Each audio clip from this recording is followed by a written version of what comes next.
This is TWiT.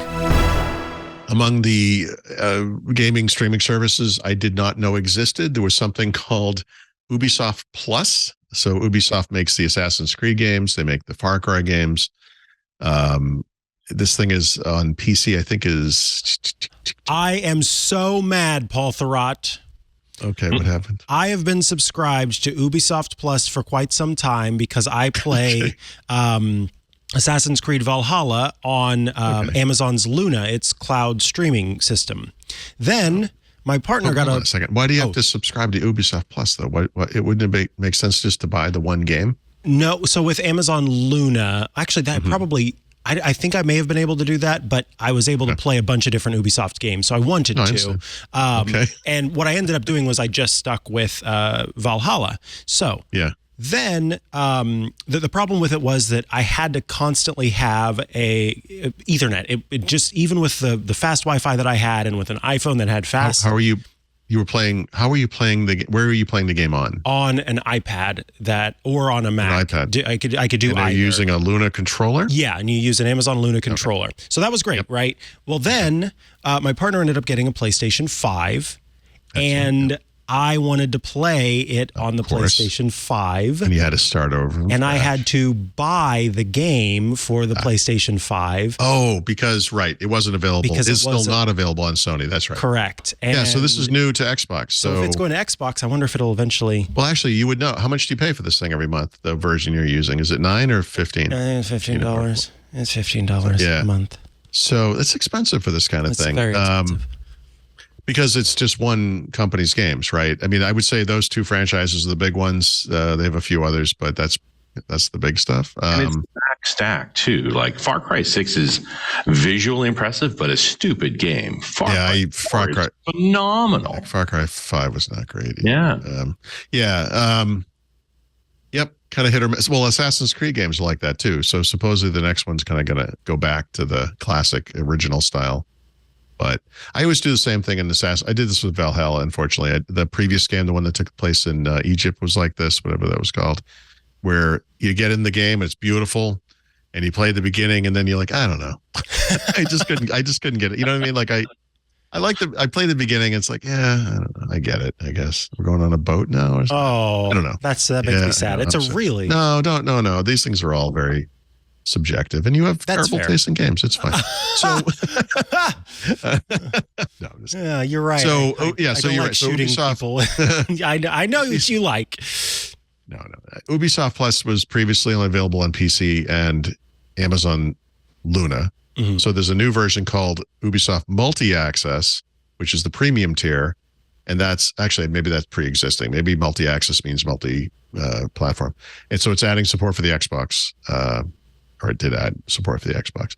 So I looked at this and I was like, geez. I mean, it's like kind of a tough add-on price, if you're already paying for an Xbox Game Pass subscription or something. It'd be kind of cool to get these games somehow. I don't know. So, yeah, it's interesting that they're coming to Xbox. That Netflix, Disney, Paramount, like too many subscriptions, Pat. Yep. Yeah, exactly right. At the same time, these companies can't make a living selling a title straight up anymore. Right. It's too expensive to make. They need an ongoing revenue model. But this is the battle that Microsoft had over Office a decade ago. Yep. And now they've succeeded in pretty much you buy M365 for whatever a month per seat. And the gaming industry is trying to do the same. Yeah. I don't, I did. Yeah. I mean, I tried, I think it was Far Cry 5 I played on Stadia, of all things. So I'll make all kinds of good decisions. So, yeah, I don't know. But now, when you look at it in the context of these kinds of, subscription models, Microsoft buying up every game company they lay their hands on does make sense. Right. Because people don't want 15 different subscriptions. Yeah. Actually, that's going to be part of the back of the book, because I feel like the offering that Microsoft has, which, by the way, is less expensive than this, so makes a lot of sense. We'll get to that. But yeah, I just feel like this thing's a little too expensive. But I think the one thing about it is that was at first, at least, made it worth it. If I had if I hadn't put such a pause between when I started playing and then when I picked it up every now and then, it wouldn't be so expensive. Was that you get like the most premium version of the game, so you get all of the downloaded which you end up buying. No, I get it. Time. I get it. But yeah, at this that's point, true. I mean, that's true on Game Pass. If you want to play Flight Simulator, you get the you don't get the base version, you get the awesome version. But yeah, that makes sense. If you're committed to playing it within a period of time, for the next 3 or 4 months at most, then it doesn't end up adding up as much as if you just keep. Yeah. So we don't know what's going to happen on the Sony side, but I would expect this service to come to Sony, right? Yeah. And maybe there's an exclusivity window for Microsoft or something. I have no idea, but there's no way this isn't coming to the PlayStation. So it will happen. And then it gets, so did you actually end up buying it on the PlayStation? I bought it flat out. So you would have you had to start over then, right? No, that was, thank God, because if you have an Ubisoft account, then it linked. Oh, there you go. So, great. That's good. Okay. Yeah. That's cool. So it wasn't completely a waste, but it was, I had to buy it again, straight out. Okay. I would say that Amazon Luna today is probably the best. Well, we're going to get to this, but in terms of latency, if you have that controller, it's pretty good. Yeah. And that type of game, that's not quite, it's a third person game, I know, but it's not quite the rapid action of like a first person shooter. Right. It's probably, it's right in the pocket for what's good for game streaming, I would say.